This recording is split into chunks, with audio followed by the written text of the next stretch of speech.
बिस्मिल्लाहिर्रहमानिर्रहीम। मैं हूँ सैयद अमतराक महसन शाही। आप देख रहे हैं हमारा यूट्यूब चैनल शाही तबीब। ऑडियंस, आज हम लेके आए हैं एक उन लोगों के लिए जिनके जिस्म में गिल्टियाँ या रसौलियाँ जो हैं वो पैदा हो चुकी हैं। तो उनके लिए एक बहुत अच्छी जो है रेसिपी वो है, तो जिससे इंशाल्लाह उनकी गिल्टियाँ तहलील हो जाएंगी, उनका दौरान खून जो है वो ठीक हो जाएगा और उनके जिस्म में जो ठंडक है, जो हरारत गरीज़ी की कमी है वो दूर हो जाएगी और वो एक नॉर्मल ज़िंदगी गुजारना शुरू कर देंगे। तो ये आम तौर पे गिल्टियाँ दो किस्म की होती हैं और इसमें बुनियादी जो वजह है वो जिस्म में ठंडक का बढ़ जाना, गर्मी का वाइटल हीट जो है उसकी कमी वाक़ हो जाना, दौरान खून में रुकावट पैदा हो जाना और चर्बी जो है वो फिर जमा हो जाती है मुख्तलिफ़ जगहों पे, वो जिस्म के किसी भी हिस्से में। और आम तौर पे ये बाजू, टांगें, कमर, ये हिस्सा आम तौर पे ज़्यादा मुतासर होता है, लेकिन ये गिल्टियाँ किसी भी हिस्से में जिस्म के में पैदा हो जाती हैं और वहाँ पे ये चर्बी इकट्ठी हो जाती है और ठंडक की वजह से ठोस शक्ल इख्तियार कर लेती है। अब इसमें एक किस्म ऐसी होती है कि जिसमें ये गिल्टियाँ जो हैं वो मुतहरक होती हैं कि आप हाथ से अगर उसको गिल्टी को आगे पीछे करते हैं तो वो अपनी जगह छोड़ती है और दर्द नहीं कर रही होती। ये गिल्टियाँ आमतौर पे जो हैं बग़ैर जड़ों के या उनका कांटेक्ट जो है ज़ेरे जिल्द के नीचे आपके जिस्म में गोश्त के अंदर वो नहीं होता।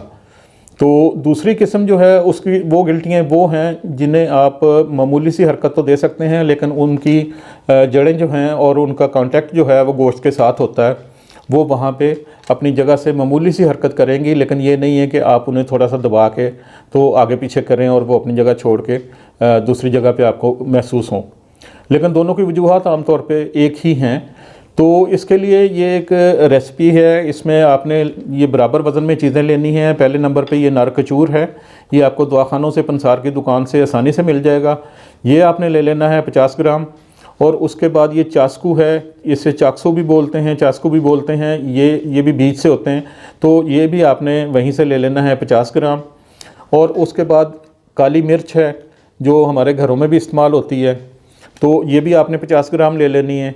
और उसके बाद चौथा आइटम जो है वो है सरस के बीज हैं, तो हम सरस इन्हें कहा जाता है, ये जो शरीं का दरख्त होता है ये उसके बीज हैं, तो ये भी आपने 50 ग्राम ले लेने हैं।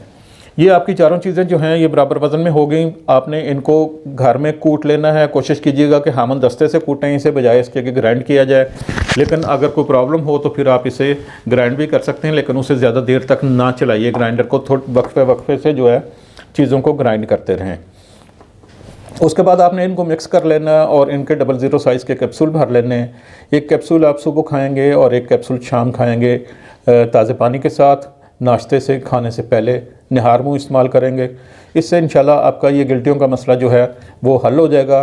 गिल्टियाँ जो हैं तहलील हो जाएंगी और चर्बी जो है वो पिघल जाएगी। लेकिन उसके साथ आपने परहेज़ ये करना है कि आपने ठंडी चीज़ों से परहेज़ करना है और मुकव्वी चीज़ें जो हैं और ये लौंग, इलायची, दालचीनी वगैरह इसका कावा इस्तेमाल करना है और भुना हुआ गोश्त इस्तेमाल करें और ठंडी सब्ज़ियाँ, दही और चावल जो है उससे आप परहेज़ करें।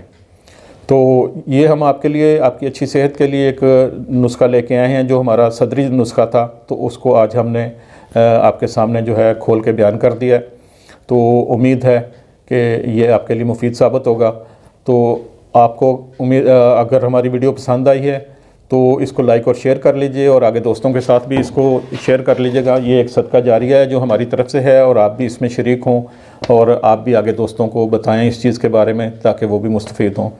अपना ख्याल रखिएगा। अल्लाह हाफ़िज़।